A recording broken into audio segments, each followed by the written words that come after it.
Ascoltate. Vivere senza più gelosia. Signori, mi dispiace parlare su questa voce e su questo volto che però vi racconteremo. Bello lo era bellissimo, grande lo era straordinario, era il principe della canzone. Una voce come la sua nessuno l'ha mai più avuta. Lui era Achille Togliani ed era un uomo straordinario e ce lo racconta in questa puntata tutta dedicata a lui e a quel tempo e a quel modo di vivere. Adelmo Togliani, suo figlio, il suo unico figliolo, regista, produttore, attore, tutto. Adelmo è artista, Adelmo è artista. E sai com'è? L'arte. Mi dispiace aver parlato sulla voce di papà. No, mi sento in colpa, mi sento... C'è gente che si è sposata, ha fatto bimbi, si è fidanzata, quindi... Allora, cominciamo da questo. Il tuo papà, quante famiglie ha aiutato a nascere, quanti bambini sono arrivati grazie a lui? Perché dobbiamo... per quello che io mi ricordi, quando lo seguivo nei concerti, insomma, c'erano queste orde di... soprattutto donne ovviamente che con questi mariti che stavano in disparte dicevo mi sono sposato, mi sono fidanzato, la canzone quando abbiamo avuto dedicata, abbiamo chiamato nostro figlio. Questa è la forza del cantante. Noi facciamo un mestiere che in confronto al cantante la gente si sposa grazie a un cantante. La gente si sposa grazie al cantante. Allora, signori, Achille Togliani. E dire Achille Togliani significa aprire e raccontare una pagina anche di storia e di vita del nostro paese, molto importante, senza edulcorare nulla. È stato un grande tempo, è stato un grande periodo e lui è stata una persona meravigliosa, adorata e amata dal primo istante in cui è salito sul palco fino all'ultimo e oltre. Allora, partiamo subito con la domanda secca. Papà che è diventato papà da grande, questo lo racconteremo. Il tuo papà com'era? Come papà. Come papà? Come papà. Io lo dico sempre molto severo. Molto severo? Sì, tanto. Beh, lui veniva da un'altra generazione, mio padre era del 24, quindi sai, io ero del 75, quindi in mezzo ce n'è passata di acqua sotto i ponti. È passato un mezzo secolo, diciamo mezzo così. secolo. Certo. E quindi era piuttosto rigido. Però era molto simpatico, era sempre molto divertente, gli piaceva, amava la vita. E questa cosa qui arriva, esatto, brava. Abbiamo aperto con la canzone, non è un caso. Giusta, non è un caso. E parleremo poi anche della meravigliosa famiglia Bixio e ne abbiamo da dire. Allora, una voce seduttiva, inconfondibile, che qualcuno all'inizio della carriera definisce esotica. Sì, perché non si incollava con la sua fisicità, tra l'altro, per cui aveva questa voce da tenorino. Io spesso insomma lo ricordo, all'inizio lui aveva iniziato come attore, no? Ma veniva sempre doppiato perché la sua voce sembrava veramente non lo rappresentasse, perché era alto quasi 1,86, insomma era un bell'uomo, un omone, sì, un omone, certo. però aveva una voce molto leggera. Quindi quando recitavano dicevano non è possibile. Arriviamo con ordine. 1951, Achille Togliani, Nilla Pizzi, il duo Fasano, che dire, inaugurano il Festival di Sanremo.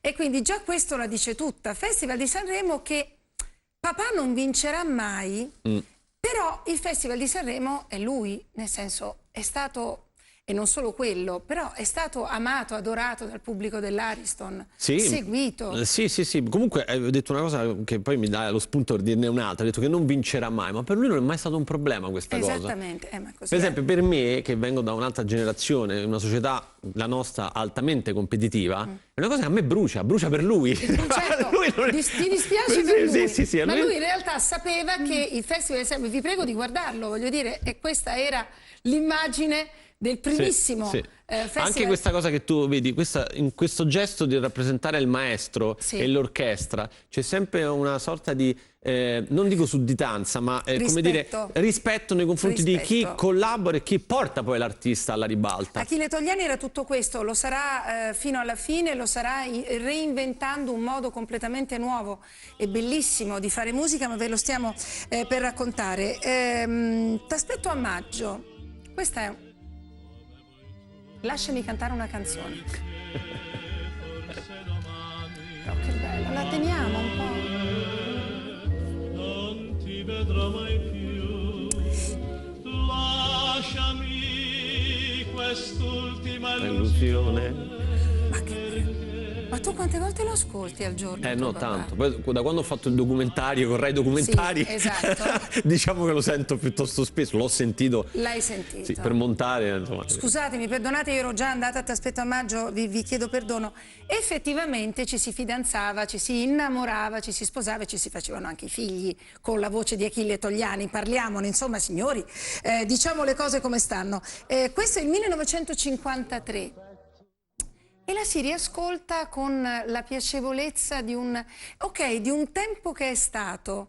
Però tuo padre è riuscito a coprire con la sua musica tante diverse età, no? Cioè lo seguivano anche i figli di quelli che si erano sposati avevano fatto i figli grazie a lui. Beh, stiamo parlando anche di canzoni che avevano delle caratteristiche particolari, non solo dal punto di vista dei testi. Si potevano ballare, erano facilmente orecchiabili, avevano dei testi anche, se vogliamo, eterni. Guarda, per esempio, anche Solo parlami d'amore Mariù, che è un pezzo che viene utilizzato, come sai, da una famosa brand di profumi da ormai da anni. Poi nella versione proprio di papà ti fa capire che questi pezzi ne sono senza tempo. Senza tempo, bellissimi, con adesso Ti aspetto a maggio, ribambita sì, ma insomma non troppo. Stimate che al Festival della canzone napoletana è questa, è lei. Ali.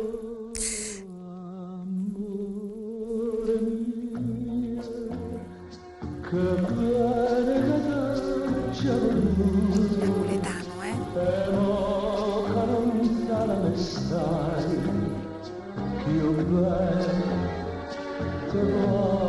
Che meraviglia!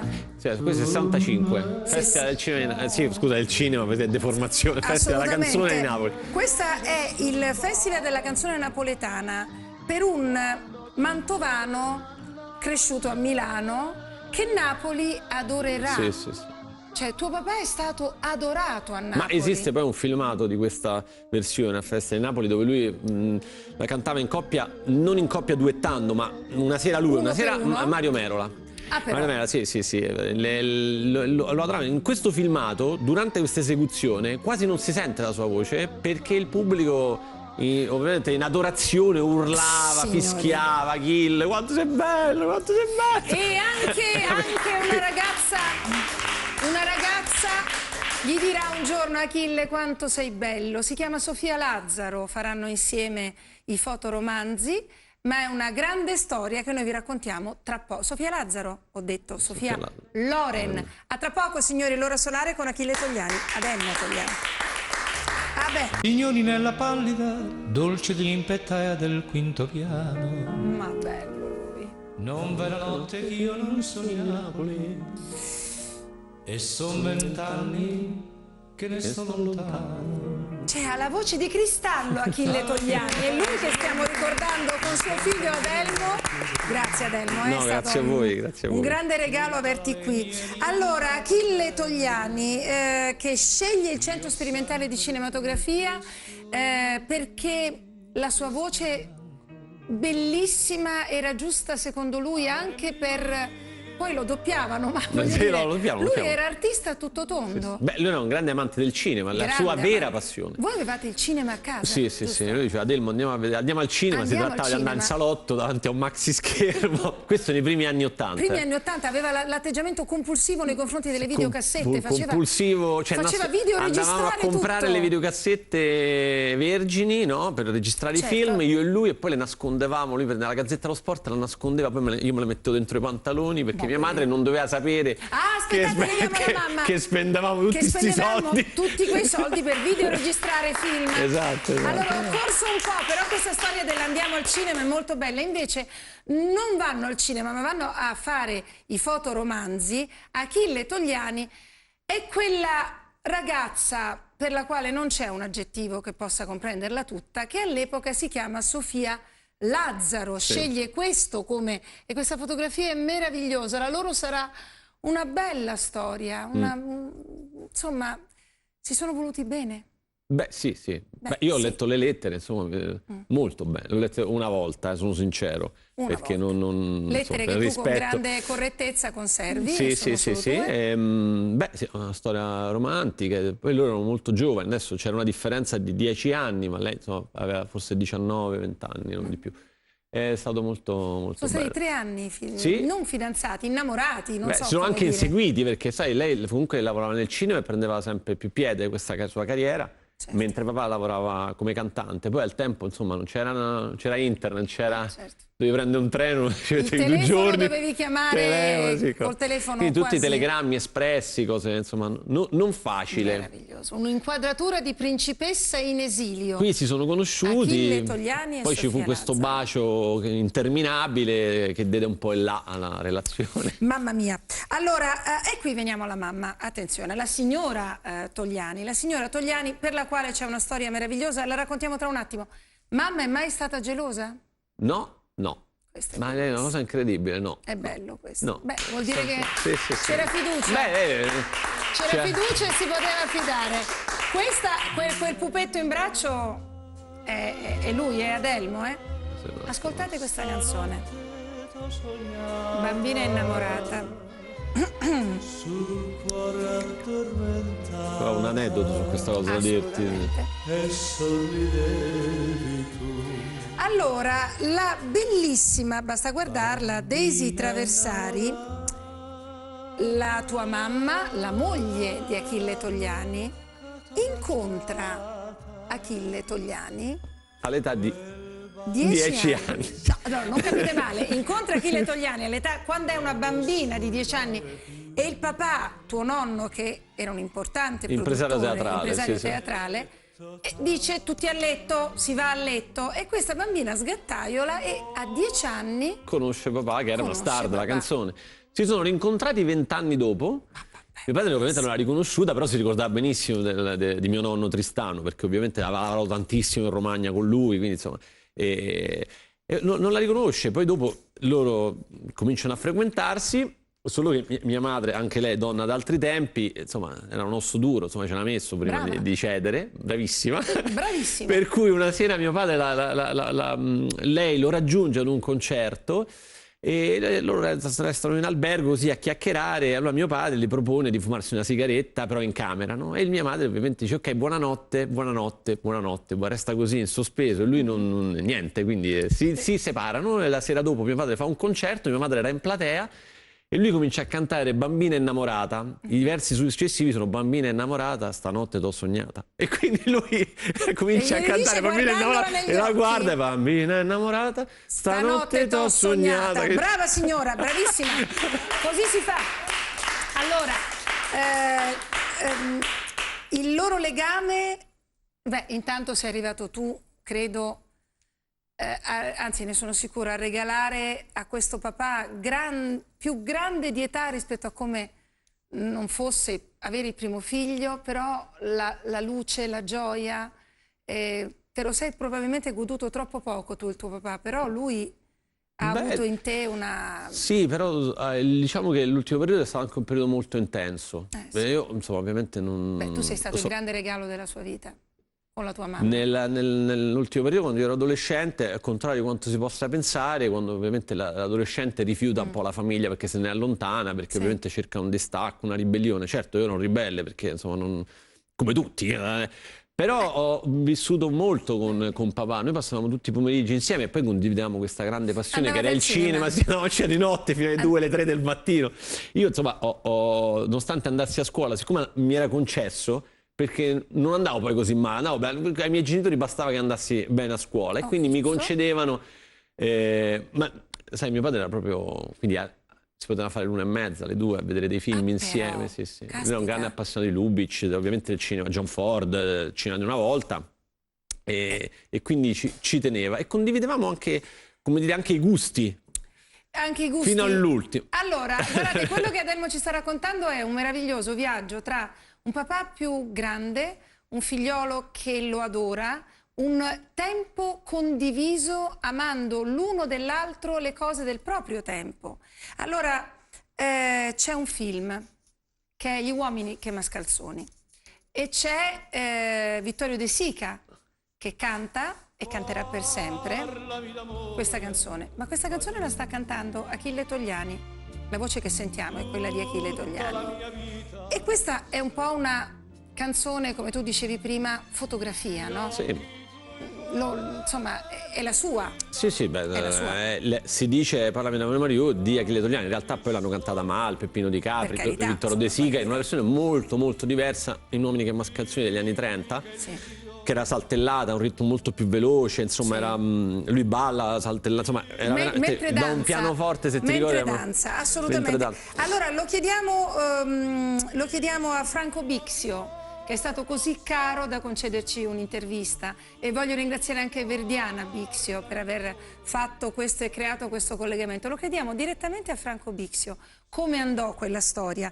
Cesare Andrea Bixio, suo padre, adorava sua moglie Mary e scrisse per lei Parlami d'amore Mariù. Che uomini. Guardiamo. Marta Manzo. Come sei bella, più bella stasera Mariù. Era il 1932 quando mio padre, Cesare Andrea Bixio, insieme al suo autore di allora Ennio Neri, decise di scrivere una canzone per mia madre. Mia madre si chiamava Mary, ma era difficile scrivere le canzoni con questo nome un po' esotico americano. L'idea fu Mariù e da lì nacque questa canzone che si chiama Parlami d'amore Mariù. Parlami d'amore Mariù. Questo brano è stato interpretato per la prima volta da Vittorio De Sica nel film Gli uomini che mascalzoni. In realtà non doveva nemmeno esserci in quel film. Fu mio padre insieme a Camerini a insistere perché il produttore accettasse, ma il produttore non voleva. Fu un blitz notturno quasi tra mio padre e il regista che allungò una scena che esisteva già di una trattoria dove oltre mangiare e bere i due protagonisti ascoltano una canzone e ballano e lì nasce la scintilla dell'amore. Come sei bella, più bella stasera Mariù. L'amore è una parola magica e ancora di più è stato magico l'amore tra mio padre e mia madre. Mia madre era giovanissima, mio padre aveva 20 anni in più. L'aveva conosciuta appena bambina. Si innamorò della sedicenne, diciottenne Mary. Fu un colpo di fulmine. Un pomeriggio entrò nel camerino di mia nonna era una famosa cantante. Stranamente questa ragazza era lì in attesa che lei finisse di cantare, la guardò, si meravigliò che fosse quella bambina di allora e la baciò. In quel momento mia madre amò mio padre e ha continuato ad amarlo per tutta la vita. Parlami d'amore Mariù nasce come una canzone melodica, ma nel film serviva una canzone ballabile. L'hanno dovuta un po' adattare ed ecco che in quella scena De Sica con l'attrice ballano e canticchiano addirittura questa canzone come se fosse già una canzone famosa, ma evidentemente lo sapevano tutti, il regista e mio padre, che sarebbe diventato un successo. Parlami d'amore Mariù. Vittorio De Sica è stato sicuramente molto importante per questa canzone, magari anche viceversa, anche se lui non era certamente un cantante. Da lì in poi è stato un susseguirsi di successi. È stata cantata in tutto il mondo, in moltissime versioni, da grandissimi artisti noti, notissimi, anche meno noti. In Italia tantissimi cantanti l'hanno interpretata, come Mina, come Giovanotti, Luigi Tenco, Giorgio Gaber, come Peppino Di Capri che la riportò al successo negli anni 60 e come Mal che la riportò ancora una volta al successo negli anni 80. Devo dire che la versione che io ho amato di più è la versione dell'amico di famiglia, grandissimo artista, Achille Togliani. Parlami d'amore.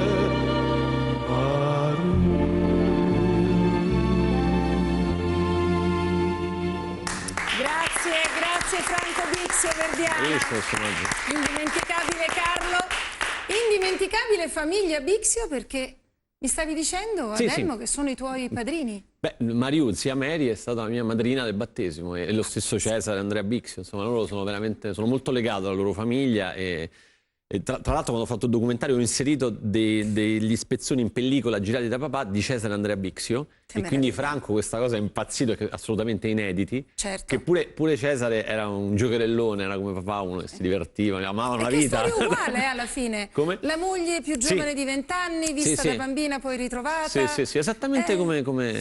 Che storie. E nel caso vi mancasse ancora qualche elemento, Achille Togliani, amico di Walter Chiari, proprio amico, credo compagno di scuola. Compagno di scuola, al liceo. Da sempre. Beh, hanno cominciato così, uno facendo le imitazioni, anzi le imitazioni no, i personaggi, grandi personaggi che poi lo hanno reso famoso da adulto. Sì, e papà cantava, lui accompagnava. Papà conobbe molto bene Alberto Sordi. Sì. E raccontava questo episodio di aver colto una volta, una sera, uno sfogo di Alberto Sordi che era stanco e diceva quasi quasi smetto, pensate.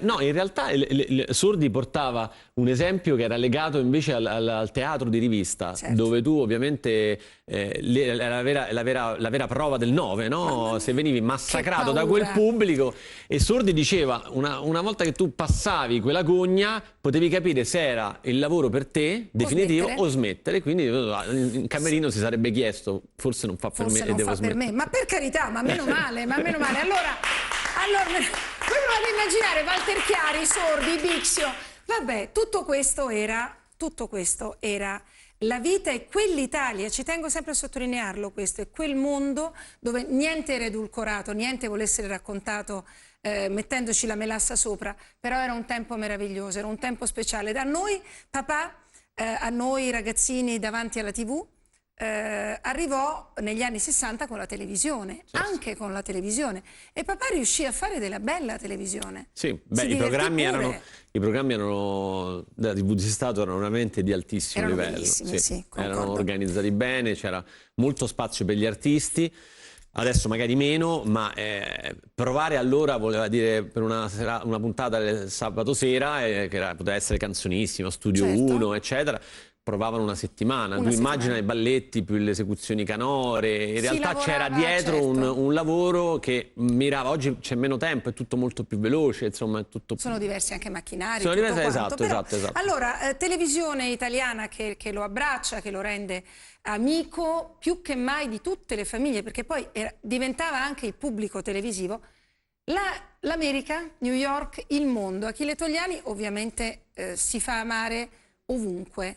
Cioè, insomma, un mappamondo lui portava. Sì, lui è stato negli Stati Uniti, alla Carnegie Hall, a Detroit, a Chicago, ha fatto i più grossi teatri e arene americane. In una tournée alla fine degli anni 50 c'è tornato, ma lì è stato secondo me il punto di svolta. Aveva anche conosciuto Marilyn Monroe. Vedi, guarda, c'è questa foto, la regia subito puntuale. E lui portava sostanzialmente delle canzoni che erano del suo repertorio, ma questo suo repertorio in realtà era stato scritto nei primi anni 20-30. Quando gli italiani erano emigrati negli Stati Uniti, quindi lui portando quelle canzoni degli anni 50 ha avuto un successo clamoroso, perché la gente ha ritrovato le sue radici. La propria terra. Esatto. Ha ritrovato questa fotografia, tra l'altro ovviamente grazie, questo è l'archivio Togliani. Grazie a te, insomma è veramente bella, è veramente speciale. Allora, che succede? Quando Achille Togliani capisce e comprende che tra la televisione, i concerti, il tempo non è che il tempo sia cambiato, lui continua ad avere pubblico che lo ha adorato. Guardate intanto questa è Carnegie Hall, Carnegie Hall. Ha fatto di lui l'idolo romantico, questa è la Carnegie Hall. Lui che cosa fa? Prende un pullman, compra un pullman, lo acquista un pullman, lo fa trasformare e si inventa prima di tutti questo viaggiare con un'orchestra che regalava al pubblico, dove il pullman si fermava. L'orchestra da ballo. L'orchestra da ballo, perché il cantante agli esordi nasceva come cantante d'orchestra da ballo. Poi è diventato interprete, poi c'è arrivato il cantautorato, le band, quello però è una fase successiva. E lui ha detto: la mia musica vale ancora tanto, io ho ancora il mio pubblico, quindi io compro un pullman, carico l'orchestra e comincio a girare l'Italia portando la mia musica, che ha ancora seguito, e faceva 200 serate l'anno. Da adolescente l'ho frequentato, ma quando ero piccolo, proprio bambino, nell'età della pubertà, mio padre io non lo vedo mai, c'era mai. 200 serate l'anno vuol dire... 200 serate l'anno. Il giorno del mio compleanno, quando ho fatto il documentario con Daniele Di Biasio, abbiamo scoperto dai suoi diari che il 2 ottobre mio padre non c'era. Non c'era mai stato un ottimo papà, Mio padre c'era. Non c'era mai stato un ottimo papà. Papà, questo è il violino zigano, tra l'altro, scendeva tra il pubblico con un violinista e cioè aveva il senso dello spettacolo, aveva il senso della serietà legata allo spettacolo. Il tuo papà è mancato troppo presto. Era a Treviso, era a Treviso per un concerto. Beh, la professionalità derivava dalla grande scuola del teatro di cui tu prima hai citato, per esempio Sordi, prima di Sordi, che è un giovane in confronto a Macario, Totò, questi qui, Nino Taranto, Carlo Campanini. Macario che fu il primo a notare tuo padre. Esatto, l'ha scoperto, e quindi questa gente qui l'ha veramente formato dal punto di vista professionale con delle regole ferree, ma veramente tipo non ci possono essere accoppiamenti in compagnia, per esempio, assolutamente vietati. The Show Must Go On, come recitano i Queen, la canzone dei Queen, ma in realtà allora tu potevi perdere un parente, cosa che peraltro è successo a Macario con la madre, andò in scena ugualmente. Mio padre e mia madre ebbero prima di me una bimba, no? Che purtroppo mancò dopo 2 o 3 giorni dalla nascita, e nonostante ciò mio padre andò in scena ugualmente. Quindi questa regola, diciamo, ferrea, che non è, può sembrare cinica, ma in realtà è semplicemente il compito dell'artista, l'obbligo dell'artista, il dovere dell'artista. È questo che tuo padre ti ha lasciato, Adelmo? Credo di sì. Io sono una persona prende molto sul serio il proprio lavoro, e lo sappiamo. Anche perché prima di mancare discutemmo proprio su una questione che era legata, una stupidaggine, a cronometrare i momenti di spettacolo, no? Io trovo una cosa, e io lo delegittimai davanti a un gruppo di persone con cui preparavano uno spettacolo, e mi è rimasta qua, perché poi alla fine aveva ragione lui. I momenti in uno spettacolo, soprattutto se di varietà, vanno cronometrati. Non poi fa uno spettacolo di varietà previsto di 2 ore e duri 3 ore. Se 2 ore, 2 ore. E da quel momento ovviamente io cronometro qualunque cosa. Che dolcezza, che dolcezza. Achille Togliani andrà via, lo tradirà il cuore. Lui che ha avuto un cuore sempre così grande, così immenso per tutti. Però i grandi artisti rimangono. Adelmo attore, regista e produttore che cronometra tutto, questo il suo papà lo sa per primo. Ultimi lavori, Bob and Wave, L'estate di Virna, che bello, e poi Parlami d'amore. Questo è il tuo modo di essere un Togliani. Sì. Che porti avanti. No, ho fatto 5 anni di ricerche, penso che non mi si può rimproverare nulla. No, bravo. Sono da recuperare qualunque cosa. Questo è un buon modo di fare, cioè non c'era lui quel 2 ottobre, avete discusso prima che lui, e tu non lo sapevi, potesse andare via, però hai chiuso tutti i conti e ricominciate ogni giorno. Non è stato facile, nel senso io mi sono impegnato certo nelle ricerche, ma ho avuto anche un valido supporto sia Laura Beretta, mia moglie, con la quale l'abbiamo prodotto, Rai Documentari che l'ha coprodotto, e Daniele Di Biasio con il quale abbiamo condiviso la regia. E tra l'altro al montaggio, paradossalmente, proprio per una cosa del destino, l'ultimo allievo cantante di mio padre è diventato un montatore, e gli ho detto: senti, montiamo il documentario di papà. E non è mai un caso. Non è mai un caso, però credimi, è stata una cosa, un'esperienza pazzesca, perché abbiamo rivisto insieme gli ultimi filmati di mio papà. Io avevo delle cose che riprendevo, perché quella, la mia natura è quella. Il giorno prima che mancasse, dicevo: senti, dobbiamo un attimo sbobinare, come si dice in gergo, questo materiale. E lui si commuoveva. Io dico: scusami, io devo vedere il materiale, ma tu non ti puoi commuovere, sono io semmai che si deve commuovere. Vabbè, ma quello perché Adelmo è molto preciso.